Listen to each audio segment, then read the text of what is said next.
Olá, bem-vindo à segunda parte de Teoria de Ordem Paranormal. Recapitulando que no outro eu tinha comentado que provavelmente o outro lado tem planos para o Kian. E não especifiquei quais seriam os planos. Agora eu vou especificar. Mas primeiramente vamos começar pela base da teoria. O Kian está sendo manipulado. O que pode ser comprovado... Por quais mesmo meios eu posso comprovar isso? Bom, o Kian ele foi transcender, ele mesmo assim voltou com o conhecimento do outro lado. Tá, o próprio Selvit deixou bem claro que o Kian se tornou continuamente transcendido, mesmo sem estar dentro de um ritual de transcender. Porém é meio estranho que ele seja o único indivíduo que consiga ter o conhecimento do outro lado sem estar em um círculo, sem ter essa necessidade de um círculo de transcender. Também por conta de outra coisa. Juni 32, no fórum de Ordem Paranormal, ele fez uma postagem, o qual ele faz o seguinte comentário: o próprio Selbit já disse que o outro lado é tudo menos previsível. Será que isso não seria planejado pelo outro lado? O Kian sair com esse tal conhecimento? Porque, já que ele não é previsível, provavelmente isso seja apenas uma espécie de método de fazer com que o Kian seja facilmente manipulável. Não só isso, como o próprio Selbit já disse uma vez, que não existe nada de bom do outro lado. No seu outro lado, existem criaturas do outro lado do bem? Não. Nada que vem do outro lado é bom. Nada que vem do outro lado é positivo. Não existe nenhum tipo de energia positiva ou buff positivo no universo de Ordem Paranormal. Em questão paranormal. Até mesmo a cura não é cura. É um processo de envelhecimento rápido. É similar ao que o Deus da Morte fez com Alice, só que num lugar específico. E se você fizer... Um detalhe que é interessante é que se o Dante demorar a fazer um ritual, por exemplo, se o Dante, o Dante que tem esse ritual de cura, né, de cicatrização acelerada, se ele usar esse ritual numa ferida que está infeccionada, ele vai causar dano. Também pode ser que futuramente o outro lado queira também manipular os outros personagens. Porque muitas vezes o outro lado faz perguntas referentes à bússola moral do marcado perante alguma situação. Se a pergunta não for respondida de acordo com a sua expectativa, o outro lado a pressiona, como é demonstrado neste vídeo aqui. Arthur, eu quero te fazer uma pergunta. Você pegou o medalhão, né? Sim. Eu quero que você me descreva o momento em que você, Arthur, se sentiu mais impotente quando você devia ter agido.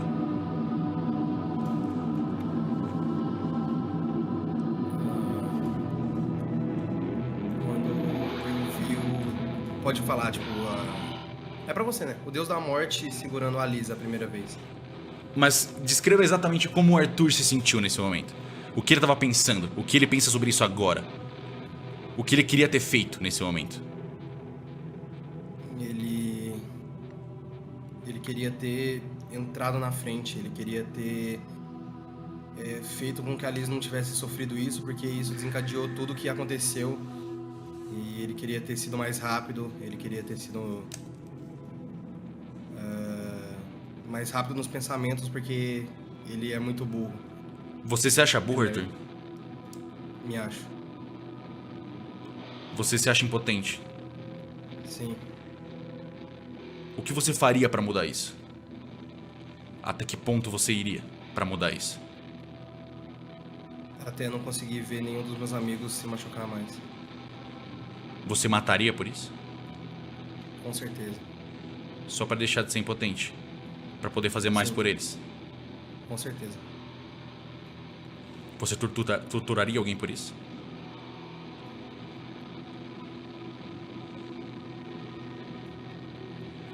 Depende da pessoa, sim. Dependendo da pessoa. Beatriz! Eu quero te fazer uma pergunta. Você tá com o livro Sim, do Sidney, certo? isso. Beatriz, desse tempo que você viveu, das coisas que aconteceram até agora, qual é a coisa que você mais odeia?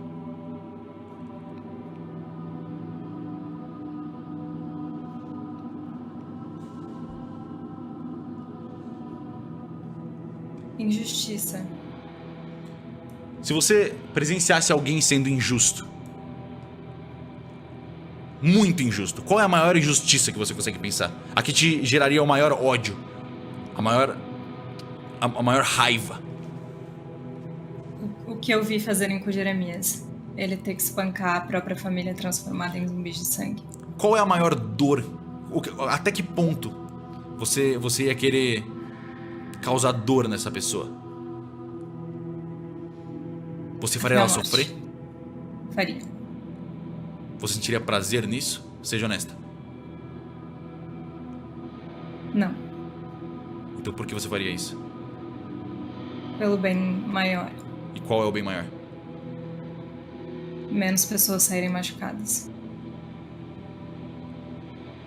Se você acreditasse que você estivesse livrando alguém, causando essa dor extrema, se você acha que você estivesse livrando o mundo de um porco nojento que causa dor aos outros, como o Sidney era, você se sentiria bem fazendo isso?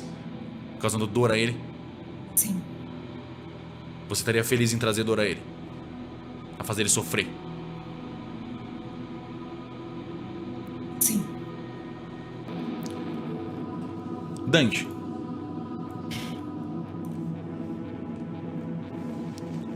até onde você acha que vai viver? Até eu conseguir descobrir o que eu quero descobrir. E o que você quer descobrir? E como trazer a Jasmine de volta. Por quanto tempo você esperaria pra conseguir isso? Pra sempre. Você está disposto a esperar a eternidade por isso? Pra sempre. Só pra trazê-la de volta? Sim. Erin, o que você faria se você pudesse ver o futuro?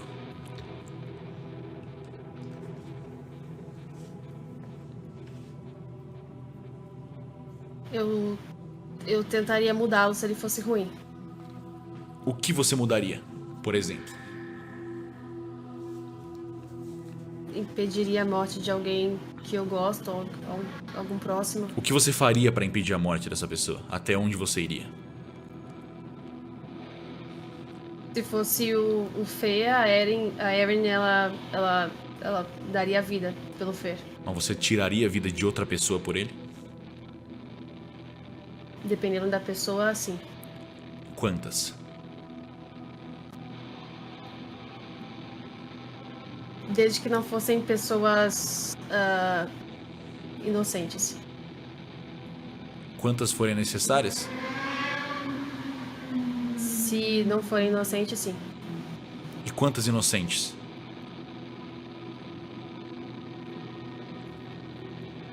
Ela não tiraria. Você deixaria o Fernando morrer por uma pessoa que ela não conhece? Você deixaria o Fernando morrer pelo Brian? Não. Quantas inocentes?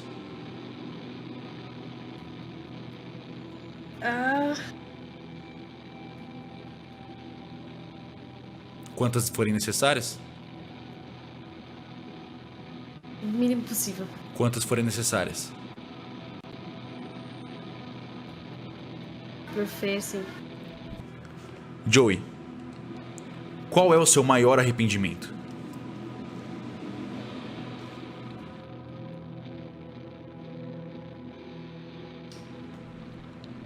Não ter morrido antes. Se você pudesse mudar alguma coisa no seu passado, o que você teria mudado? Que eu tivesse morrido no lugar dos meus amigos. E que eles saíssem vivos. Você mataria qualquer um pra fazer isso acontecer? Sim. Não qualquer um. Você preferia morrer no lugar de qualquer outra pessoa que tá com você agora? Sim. Kaiser, De quem você sente mais falta? Dos meus pais. Qual dos dois? Da minha mãe. O que você faria para tê-la de volta? O que você estaria disposto a arriscar para tê-la de volta?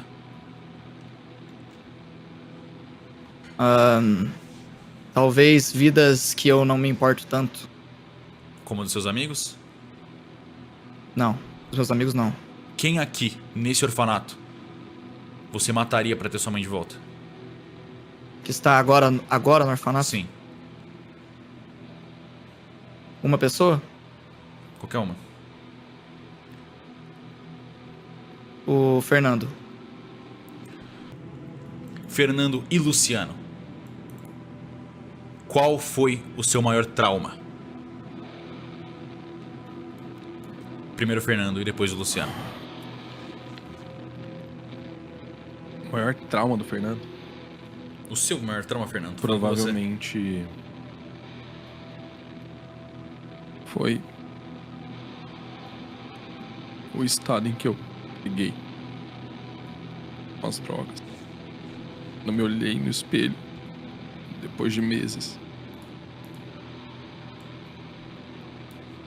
Não foi fácil. E quem você queria colocar nesse lugar? Quem você gostaria que estivesse no seu lugar sofrendo isso? Ninguém. Você precisa escolher alguém. Quem?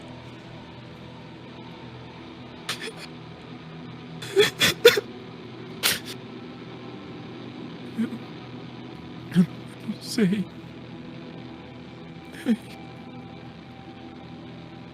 Pode ser qualquer pessoa. Quem você gostaria que sofresse o que você sofreu? Seja honesto.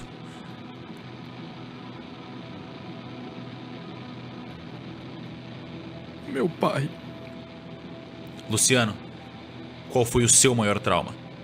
E quem você gostaria que sofresse isso?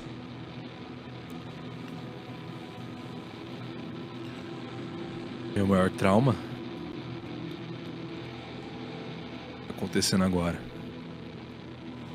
É viver com o amor da minha vida preso dentro de mim. Meu maior trauma são as escolhas que eu fiz. E quem você gostaria que sofresse isso no seu lugar?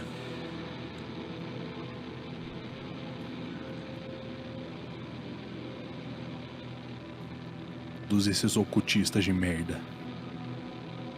E como o filósofo Francis Bacon diz uma vez, o conhecimento é em si mesmo um poder. E é bem provável que o outro lado não deu exatamente todo o conhecimento do outro lado para o Kian. Ele deu só a ponta do iceberg perante a todo o conhecimento que o outro lado tem. O outro lado só deu o essencial para que o Kian ser instigado a cometer certas ações para concretizar, assim, entre parênteses, um plano maior para derrotar o outro lado. Seria uma espécie de comparação com o Silêncio dos Inocentes. O Kian seria a Clarice Starling e o outro lado seria o Hannibal Lecter, porque o Hannibal ele só deu o essencial para Clarice para que ela seguisse com o caminho que ele queria que ela trilhasse, vamos dizer assim, que ela concretizasse algum plano futuro dele. Tá, mas quais seriam os planos do outro lado para o Kian? Primeiro, o enfraquecimento da membrana, ocasionando na unificação entre essas duas dimensões, o outro lado e a realidade. O Kian, se fosse fazer uma comparação, o Kian seria quase um abridor de latas ou uma bomba relógio dimensional. Tá, vamos lá. Por que um abridor de latas? É meio esquisito que o Kian tenha uma espécie de aura em volta dele. Até agora não foi explicado o que é aquela aura. Então provavelmente aquela aura seja quase a representatividade de que o outro lado, quer dizer, a membrana, esteja distorcendo perante aquela situação da própria existência do Kian. E só por conta disso, pode até ter uma ruptura nesse andar da história que acontecer na próxima temporada de Ordem Paranormal. Ou até mesmo pode ser que o Kian pode ser uma bomba relógio. Isso daí por conta que foi explicado que ele chegou em 50% de exposição paranormal. Já foi explicado o que acontece com as outras pessoas. Mas eu tô considerando que o do Kian seja um caso em especial. O Kian pode até ser uma bomba relógio para isso. Para que ele gere uma ruptura interdimensional que faça com que a realidade e o outro lado acabem se unindo. Tá, por que eu tô falando que o outro lado quer se unir à realidade? Não só por conta do nome do Kian, que significa a união do deus Kim com o deus An, mas também por conta que já aconteceu no RPG. Para ser mais específico, em Segredo na Floresta. No Segredo na Floresta, teve um local denominado como Santo Berço. A membrana entre a realidade e o outro lado era tão fina que há um certo vazamento do outro lado para a realidade. E isso gerou uma mesclagem do que seria o outro lado na nossa realidade. Tivemos um vislumbre do como seria, né? Mas também temos uma outra opção. Vamos fazer comparações com um filme e também com uma série. Primeiro vamos começar pelo filme. É o Rogar por Nós. Porque tem uma frase que se encaixa muito bem com essa teoria, vamos dizer assim. Que seria: quando Deus constrói uma igreja, o diabo constrói uma capela. Eu recomendo que vocês assistam o vídeo dele.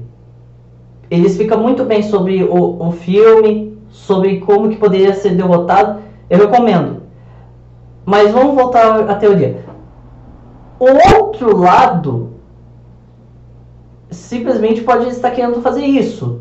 Criar uma espécie de... Ele já tá...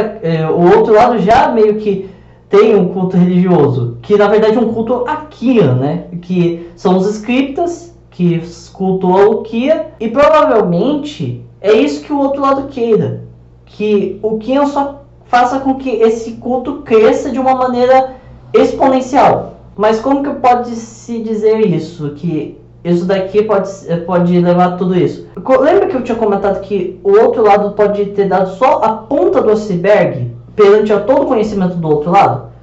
O outro lado, ela não pode até não ter dado a informação de que ela pode se fortalecer por crença, por idolatria ou por outros métodos de devoção. Ela deve ter simplesmente escondido isso de Kian. E isso está relacionado a deuses americanos, o qual isso acontece na série, que a devoção a certos deuses faz com que eles se fortaleçam.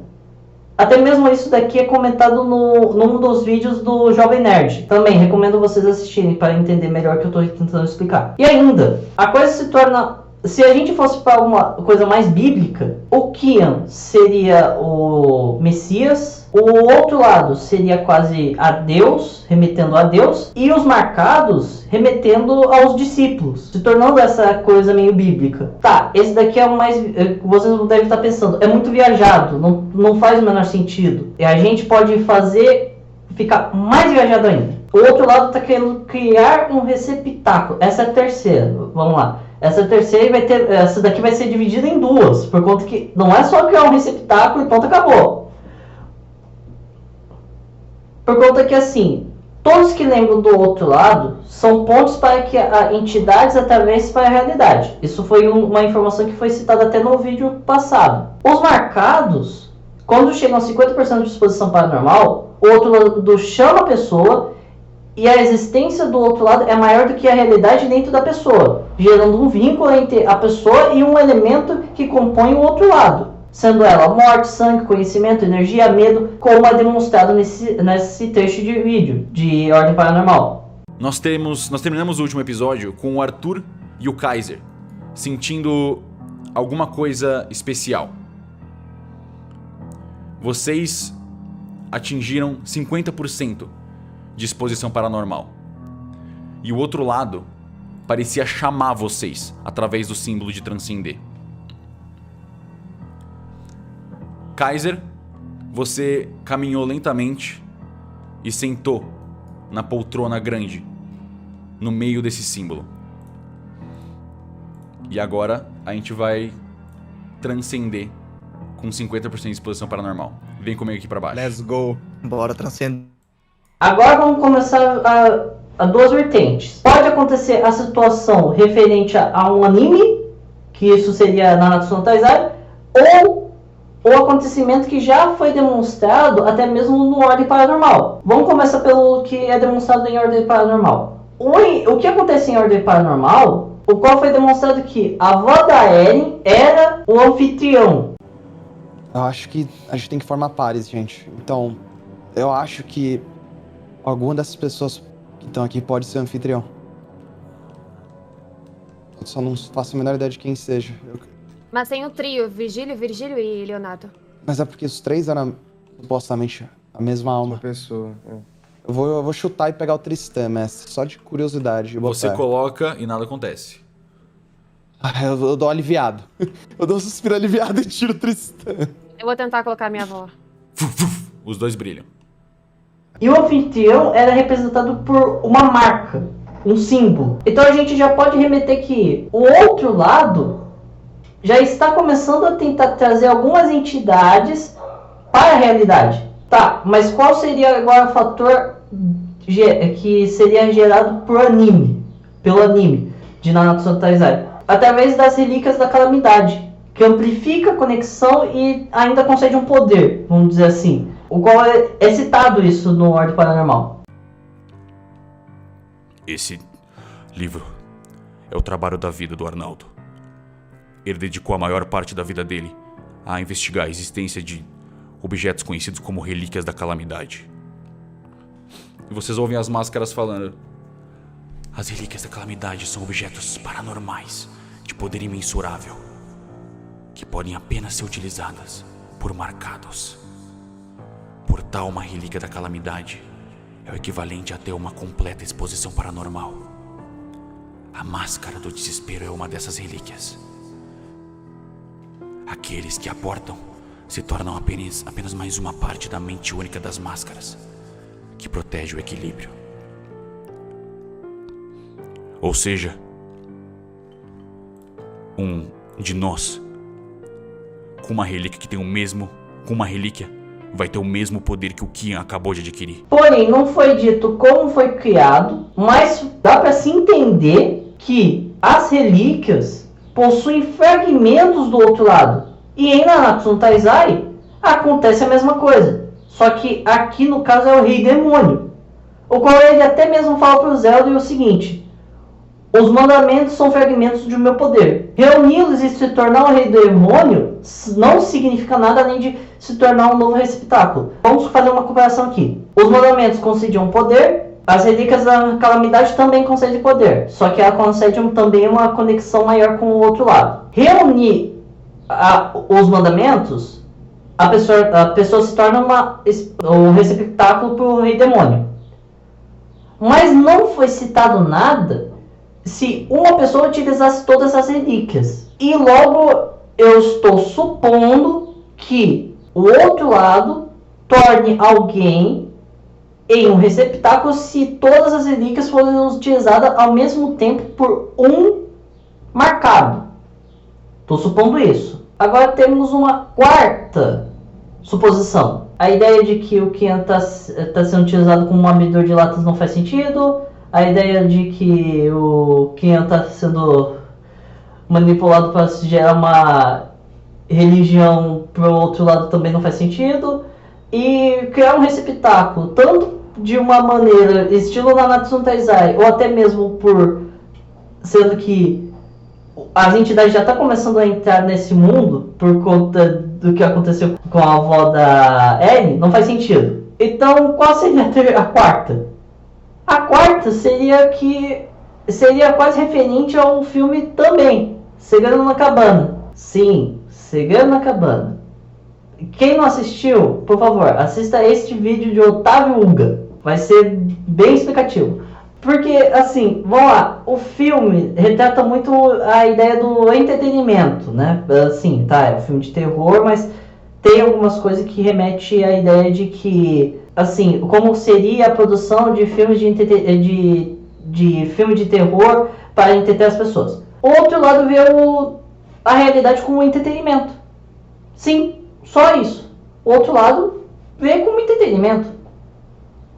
Não existe essa coisa de que, o outro lado quer só uma coisa ruim da nossa para a nossa realidade. Não, é só entretenimento. Sei, é bem bizarro pra caramba se for pensar dessa maneira. Mas, eu assisti esse vídeo falando sobre o Segredo na Cabana e eu pensei, pode ser isso. O outro lado vê tudo como apenas um entretenimento.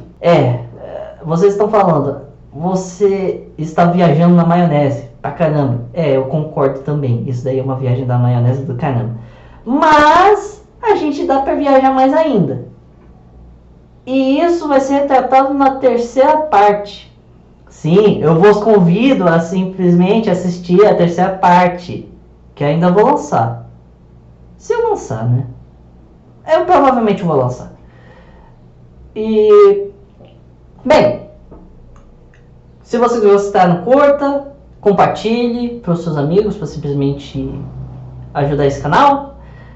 Se inscreva também, isso também vai ajudar esse canal a crescer. Provavelmente até pode engajar e me incentivar a fazer mais vídeo.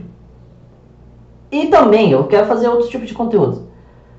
Mas a gente se vê na próxima. Tchau.